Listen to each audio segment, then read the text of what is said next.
Hey everybody, welcome to the video. So we're breaking down the Thursday Night Football Showdown slate for tonight on Draftkings. We got the Falcons versus the Panthers, in which should be a pretty exciting game.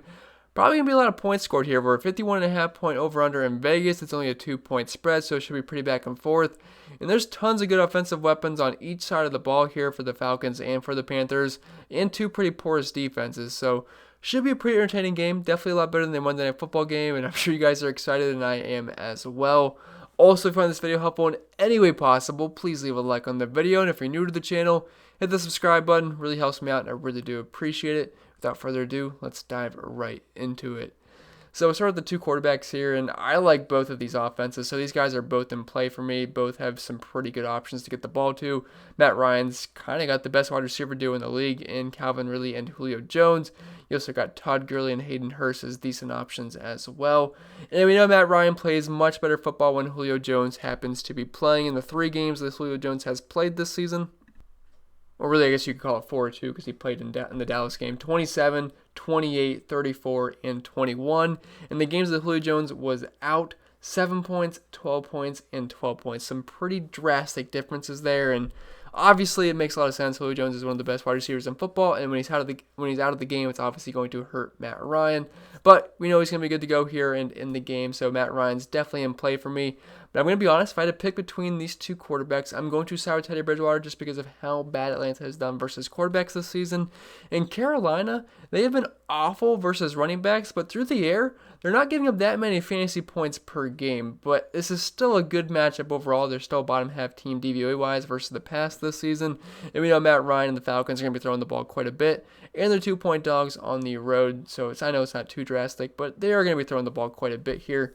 I mean, I still think Todd Gurley's going to have some success on the ground, but I would expect the Falcons to be chucking the ball for a majority of this game. Over 300 passing yards per game, over 40 pass attempts per game. Not really killing it in the touchdown department, but still, I like the volume we're going to see from Matt Ryan, and I do expect decent fireworks from this game. I'm not sure it's going to be a Seattle Seahawks, Arizona Cardinals Sunday Night Football game, but I think there's going to be a decent amount of points to be scored here.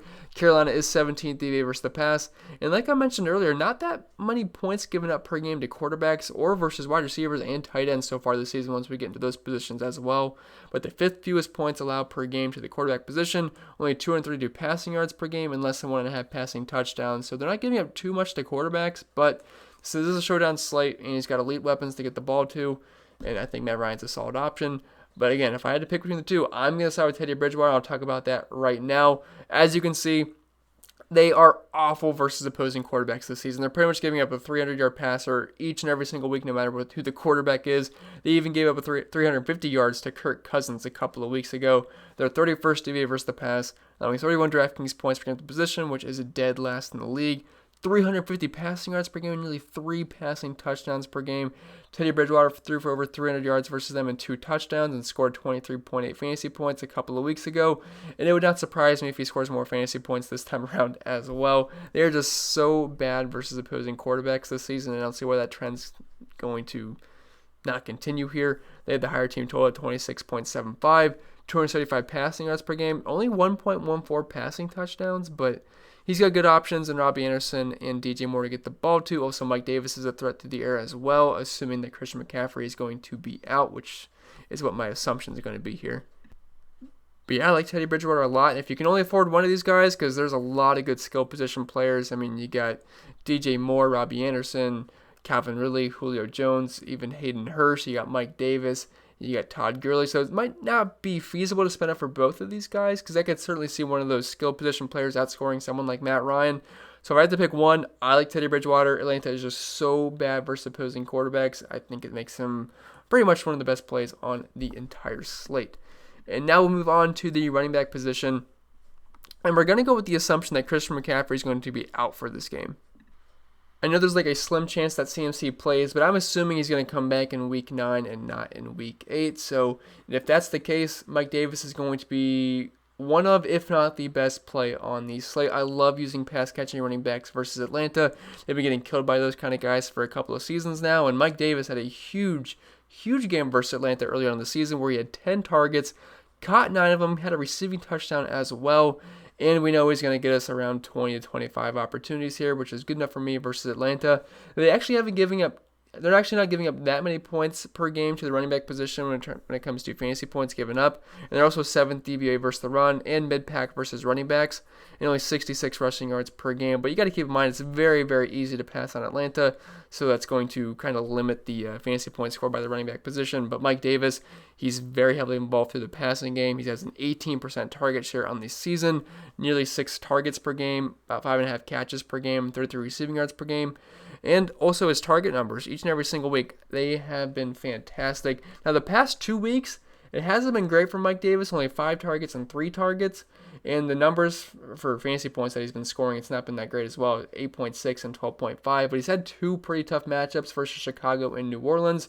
But Atlanta, he had 30 DraftKings points versus them in week 5. He had 16 carries for 89 yards. And like I mentioned earlier, he did a ton of damage through the air. And he's just a guy that profiles very well versus Atlanta because they do struggle with pass catching running backs. And he has been very good at that so far this season. And I have the numbers to back it up here. About 7.5 catches per game to running backs versus Atlanta, 50 receiving yards per game, and over half a receiving touchdown per game as well. So Mike Davis, one of my favorite plays on this slate. He just profiles very well versus Atlanta. And don't forget, I am assuming that Christian McCaffrey is going to be out. If he is in, you can take back everything I just said because I'm not going to play Mike Davis in a timeshare with Christian McCaffrey. It would be interesting to see how they would be used, how both of these guys would be used the first game back.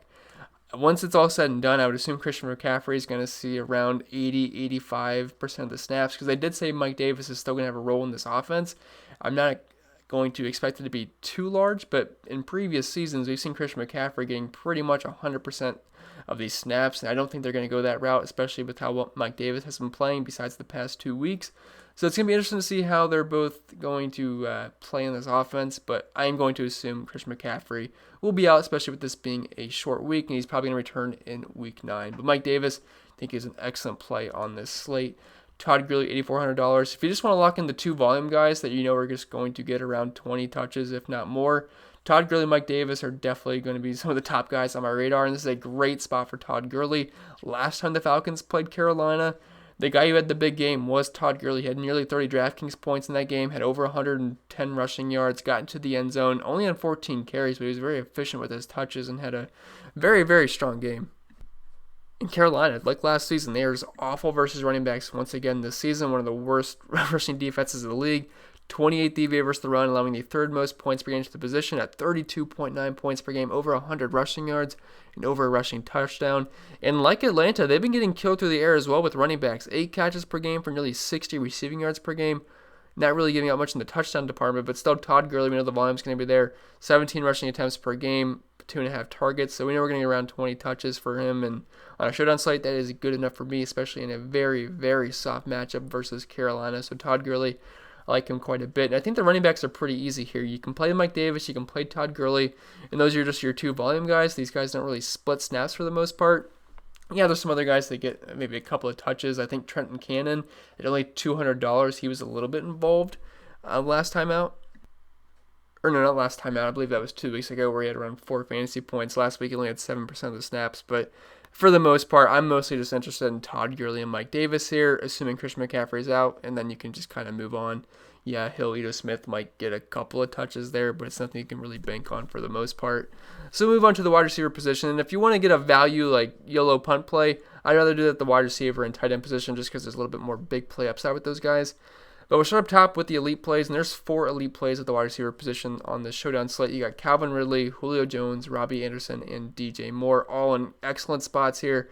Now, I actually prefer the duo of the Panthers wide receivers here because, 1, they're cheaper, and 2, they're in a better matchup versus Atlanta, who's been awful versus all pass catching, or they've been awful versus quarterbacks this season, wide receivers and tight ends, just brutal versus each and every single one of those guys. And the Panthers, they're actually not giving up that many points per game to wide receivers this season, but this is kind of the best wide receiver duo in the league in Calvin Ridley and Julio Jones. It's very hard to stop one of these guys, let alone 2, so I'd still expect them to have some pretty strong games here. Now, if I had to pick between the 2, I'm going to start with the cheaper option, and that goes with the Panthers as well, because I mean, they're both similar plays. I mean, Anderson and DJ Moore, similar plays. Ridley and Jones are similar plays. So I would just take the cheaper option, really. And Julio Jones, when he's been healthy, he's been having some very strong games. And I mean, I don't really see the reason to want to pay $400 more for Ridley when we can get Julio Jones for $400 cheaper. I would view Ridley as more of a tournament play, but I would say both these guys are tournament plays, and I think the Panthers wide receivers are more of the safer plays here, just because they're cheaper, and again, it is a better matchup. But Ridley and Jones both having fantastic seasons when they've been healthy and both on the field, and I say that mostly just for Julio Jones. Ridley hasn't really had to deal with injuries for really this season, but Ridley's having a great year, though. About a 40% market share of the team's air yards, 23% target share, and 8 out of 14.7. Nearly 1,000 air yards in the season so far. And, I mean, overall, the numbers have been very strong. One of the biggest wide receiver versus cornerback advantages this week, according to PFF versus Troy Pride. And now, if we're looking at the numbers versus the Panthers, again, they've been kind of stingy versus wide receivers in the fantasy points department. Only 30.2 DraftKings points allowed per game, which is 4th fewest in the league. But they are 17th DVA versus the pass, and you got to keep in mind that, I went to the running backs. And you have to keep in mind that Calvin Ridley and Julio Jones are kind of unguardable for the most part, so I don't really care about the matchups anyway. And I think they should both have some pretty strong games. Julio Jones, 9,800. The games that he's played where he has been healthy, he's had some very, very strong showings, and has pretty much had double-digit targets in all of those games. So he's definitely on my radar, and it's kind of just a similar play to Calvin Ridley here. It's just a little bit cheaper, so I'm not really going to go too in-depth there with the numbers because we already went over the matchup numbers when we talked about Carolina's with Calvin Ridley. So similar plays there, but I would prefer Julio Jones over Ridley just because he's a bit cheaper, and the upside's kind of similar as well. Now, the two Panthers wide receivers, I like both these guys more than the two Falcons guys just because they're cheaper, and this matchup versus Atlanta is pristine. If you're looking at how they've done versus wide receivers this season, they're 28th in the league, allowing 46.5 DraftKings points per game, 31st DVA versus the pass, over 220 receiving yards allowed per game. So they're pretty much getting killed, and both these guys are pretty similar plays for the most part. And, I mean, both are just excellent options here. I mean, Robbie Anderson has a 26% target share in the season, a 38% market share of the team's air yards, around 9 targets per game, and nearly 100 receiving yards per game. Kind of been the wide receiver one in this offense, just in terms of getting more looks. But DJ Moore has been right there with them. And he's been a little bit better in the air yards department as well. And he's $1,000 cheaper than Robbie Anderson. I feel like they should be pretty much the same price, or at least maybe Robbie Anderson maybe at least a hair more than DJ Moore. I don't think it should be $1,000 difference. So that's going to make DJ Moore one of my more favorite plays on this slate. I mean, a 41% market share of the team's air yards and 8 out of 12.6. Similar targets to Robbie Anderson. Hasn't been as catching as many of them, but still, the numbers are great. He's got a good individual matchup here versus Sheffield, according to PFF this week. One of the larger wide receiver versus quarterback matchup advantages this week. And Sheffield's giving up 0.5 fantasy points per route covered and 2.77 yards per route covered as well, which does grade out very, very poorly. And again, this is a great matchup versus Atlanta, so I like DJ Moore a lot. It's a very similar play to Robbie Anderson. I think both these guys are going to have pretty strong showings. It's just you can get DJ Moore for $1,000 less than Robbie Anderson, which I think they're both pretty similar plays. So I'd rather take the discount there, but like both of these guys, if you can fit both of them in, I would say go for it. Curtis Samuel at 5,400. I think he's a fine consolation price if you can't get up to the 4 stud wide receivers. Like if you can't afford Anderson and Moore, I think Samuel's fine. And if you can't get up to Julio Jones and Calvin Ridley, I think Russell Gage is fine because these guys are both going to be involved in the offense. Not quite as much as the 4 studs that are above them, but they're still going to be decently involved given their price tags. If you really can get Samuel's numbers this season, a 14% target share in the season, which isn't great, but it's solid. Around 5 targets per game, only 40 receiving yards per game. But he's coming off a pretty solid week. 8 out of 5.9 is not that impressive, but again, he's going to be involved in the offense, and it's a great matchup versus Atlanta. So $5,400, I think he's a pretty solid mid-range play. Russell Gage at 4,200. Obviously not going to get the same amount of looks as Julio Jones and Calvin Ridley, but he's also going to get softer coverage than those two guys. Not saying they're going to get shut down, but he's definitely going to see the softer coverage because the defense is definitely going to try to key in on stopping Ridley and Jones. Not saying that's going to be easy to do so, but Gage will definitely see some softer coverage. And he's getting 6 targets per game this season, 15% target share, about 50 receiving yards per game. Not that bad. Again, the matchup versus the Panthers, they've been kind of stingy versus wide receivers, quarterbacks, and tight ends, but still, $4,200 and what I expect to be a pretty high-scoring game. It's going to be a pretty solid mid-range to cheap play there at $4,200. Then after Gage, it kind of falls off a cliff. I remember Zacchaeus. I was all about him that week too. He was a very popular chalk play at $3,000 on the main slate. Ended up not working out. I think he caught 1 or 2 balls. He didn't do much at all. He's kind of an afterthought in this offense at this point, so I'm not really too interested in Zacchaeus. Seth Roberts isn't even on the Panthers anymore, so I'm not sure why DraftKings still has him on the thing. I guess you could take a couple of stabs at guys like maybe Pharaoh Cooper, Michelle, Christian Blake, Brandon Powell. They're going to at least see a few snaps. And with Seth Roberts being out, I guess that would make me like Pharaoh Cooper a little bit at $200 because Seth Roberts played around 40% of the snaps last week for the Panthers. So you got to fill that gap somehow. So I guess Cooper at $200 is not that bad of a pump play. And the rest of these guys, I mean, really all of these guys are just kind of hoping for a catch, and you'd feel pretty good about it. Their price tags for the most part. Moving on to the tight end position, Hayden Hurst. I just feel like he's a bit overpriced. Like if we're paying $6,400 for Hayden Hurst, I don't know. I feel like you're just sacrificing one of those wide receivers. You're probably sacrificing a running back because it's not going to be easy to fit those guys in, then plug in Hayden Hurst. I'd rather just punt with the tight end position or just go completely stars and then maybe a scrub wide receiver, potentially like Pharaoh Cooper or something like that. But Hurst, the numbers aren't terrible this season. He's obviously the best tight end on this slate by far. I mean, the numbers just outweigh pretty much everybody else. 14% target share. You guys get the idea. He's the best tight end on the slate. That's not saying much, though. We don't have to play a tight end. So I wouldn't say I'm in love with Hayden Hurst. If he scores a touchdown, you'll probably be pretty happy. But outside of that, I mean, 42 receiving yards. You're not going to be too thrilled about that. And also the Panthers have kind of been stingy versus tight ends as well. They've been kind of stingy versus the pass when it comes to fantasy points given up. 17th DVOA, which is bottom half in the league, but still, the 10th fewest points per game allowed to the position, only 36 receiving yards per game. That's not that great. And I just find myself, if I'm going to play a tight end, I'm just going to go with one of the cheaper options. You have Ian Thomas at 2,600, although I wouldn't say he's having a good season in the slightest. Only a 5% target share in the season, 1 catch per game, 7 receiving yards. Pretty ugly. So if I'm going to play a tight end this week, I think I'm going to go with Chris Manhertz at $200 just because he's free.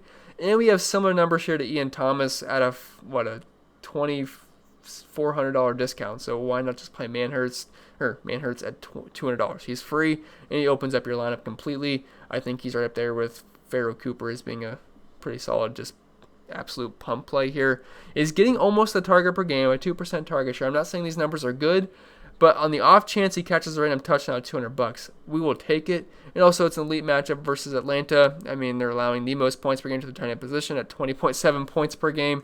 Also, 31st DVA versus the pass. And I think Manhertz is a fine pump play. It's a fine pump play. I can't say much more than that. But if he gets a target or two and he catches one of them, I don't think you're going to be too upset about that at $200.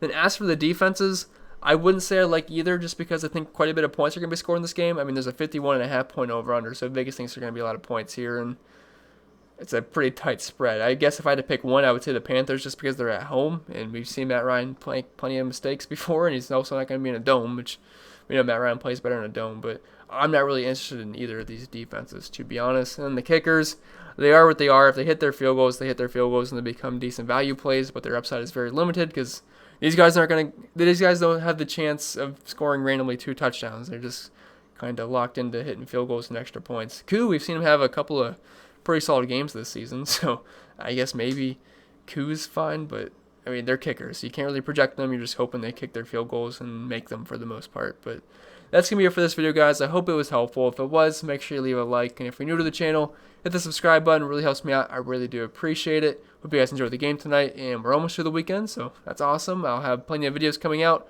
I believe I have 4 more videos for the week scheduled, so I guess I got some work to do. But I'm going to get out of here, guys. It's 2 a.m. I got to go to bed, and I'll see you guys in the next one.